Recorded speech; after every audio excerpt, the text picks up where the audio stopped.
সকল সাধুগুরু বৈষ্ণব ও কৃষ্ণ ভক্তমণ্ডলী, গৌর ভক্তমণ্ডলী, এই অর্জুন দাস ছোট্ট সম্প্রদায়ের পক্ষ থেকে সমস্ত গৌর ভক্ত ও কৃষ্ণ ভক্ত মণ্ডলীর চরণে রইল অজস্র কোটি কোটি ভক্তিপূর্ণ প্রণাম।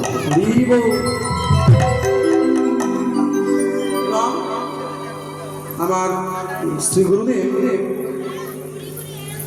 বিশ্বজিৎ খাড়া মহাশয়, তার চরণে জানায় অজস্র কোটি কোটি ভক্তিপূর্ণ প্রণাম।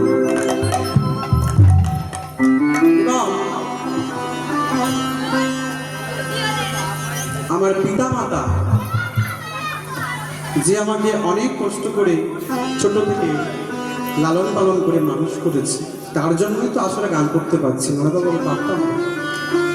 আমার পিতা মাতার চরণে রইল অজস্র কোটি কোটি ভক্তিপূর্ণ প্রণাম। এবং আজ যার জন্য এই কীর্তন করতে আসা, সে মনোজদা তো তাকে দেখাই পাইনি আমি। মনোজদার চরণে রইল শতকোটি প্রণাম, অজস্র ভালোবাসা। তাই বাবা, এই কৃষ্ণ নাম হরিনাম বড়ই কঠিন। এসব আমাদের জন্য, মূর্খের জন্য নয়। শুদ্ধ ভক্ত, শুদ্ধ ভক্তের চরণ ধরে যদি অঙ্গে মানতে পারি, যদি হৃদয়ে ধারণ করতে পারি, তারপরে যদি আমি দুটো কৃষ্ণ কথা, দুটো হরির কথা আপনাদের কাছে উপস্থাপনা করব। একদিন কৃষ্ণদাস কবিরাজ শ্রী চৈতন্য চরিতামৃত দিকে সমাপ্ত করে দিয়েছে। শ্রী চৈতন্য চরিতামৃত সমাপ্ত করে দিয়ে বলছে, অহংকার এসছে বলে। কি অহংকার? দেখো, আজ আমি আমার এই ভগবানের লীলা কথা জন্ম থেকে মৃত্যু পর্যন্ত যা যা করেছে, আমি তা লিখে সমাপ্ত করে দিয়েছি।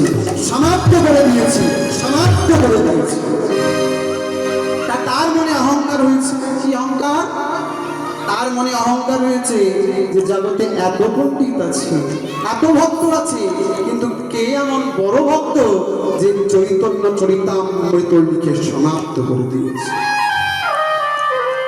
বাবা, এই অহংকার নিয়ে আজ কৃষ্ণদাস কবিরাজ গঙ্গা স্নান করছে।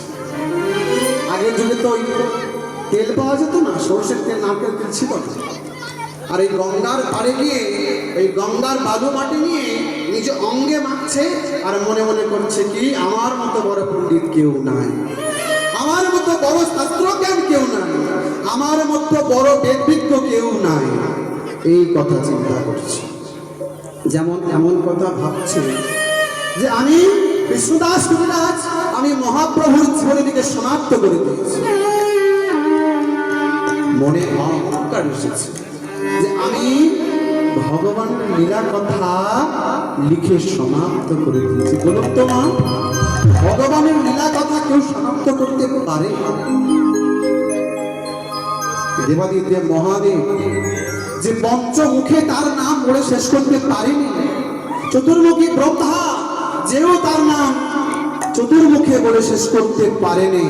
আর আমি তো একটা অধম অর্জুন দাস কীর্তনী, আমি কি করে তার গুণের কথা বলবো আপনাদের কাছে? আপনারা যদি কৃপা করেন, তারপরে আমি গাইতে পারি। আজ কি হলো বাবা? সেই কৃষ্ণদাস কবিরাজ ঠাকুর আর ওই গঙ্গার তীরে গিয়ে নিজের অঙ্গে ওই বালি মর্দন করছে আর অহংকারে বসে। অহংকার যে আমার মতো বড় পণ্ডিত কেউ নেই। ঠিক তৎক্ষণাৎ একটা চড়ুই পাখি উঠতে উঠতে উঠতে উঠতে কৃষ্ণদাস কবিরাজের পাশে গিয়ে বসেছে। আর কৃষ্ণদাস কবিরাজকে বলছে, প্রভু, অপ্রভু, আপনি কাজ করুন, আপনি আগে স্নান করে নিন, তারপরে আমি জল পান করব। কেন? আমার সঙ্গে স্নান করার তোর জল পান করার কি সম্পর্ক?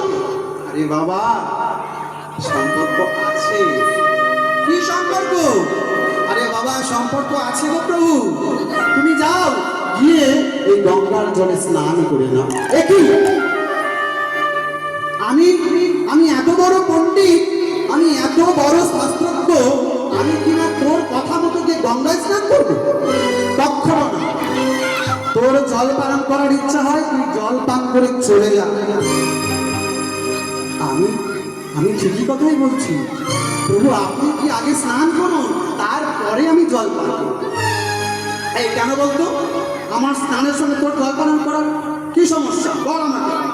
তবে শোনো শোনো প্রভু, আপনি যদি না আগে কি স্নান করেন, আমি কিন্তু ওই জলাশয়ে সব জল কিন্তু পান করবো। বলিস তুই একটুখানি চড়ুই পাখি,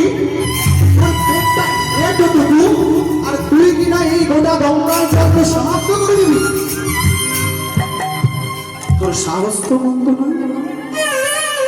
আরে ঠাকুর, আপনি যদি ভগবানের লীলা কথা লিখে সমাপ্ত করতে পারেন, তাহলে আমি কেন পারবো না এই গঙ্গাকে শুকিয়ে ফেলতে? কি গো বাবা বলুন, তাহলে কেন পারবেন? ভগবানের লীলা কথা কেউ সমাপ্ত করতে কোনোদিন পারে নাই আর পারবে। তৎক্ষণাৎ কৃষ্ণদাস কবিরাজের অন্তর্ধান, চৈতন্য ফিরে এলো যে আমি ভুল করেছি। তখন ওই পাখিটার স্বরূপ দেখিয়েছে। ঠিক তখনই ওই কৃষ্ণদাস কবিরাজের চৈতন্য হয়েছে। তো বাবা, তার নাম আমি আমার এই একটা মুখে বলে শেষ করতে পারবো না। এই আসরে এই 3 ঘন্টা লীলা কথা বলতে বাবা অনেক ভুল করবো, আর ভুল করে ফেলবো।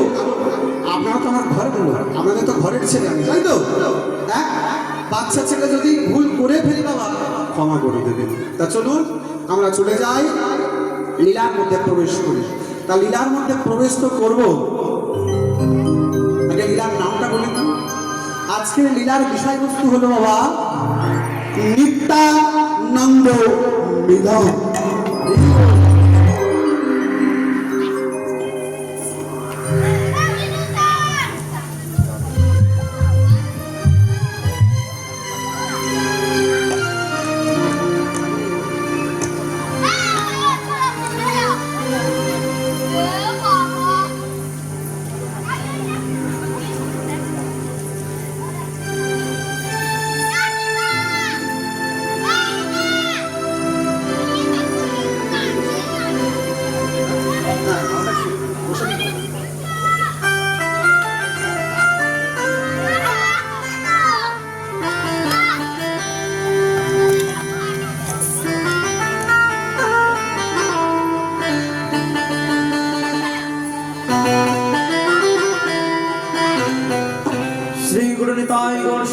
প্রেমানন্দে হরি বল হরি বল হরি বল।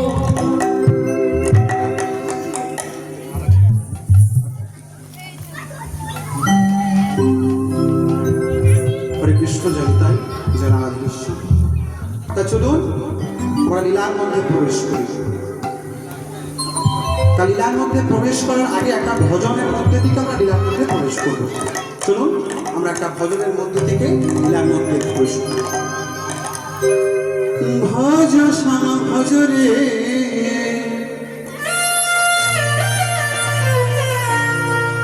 ভজ রাধা ভজ রে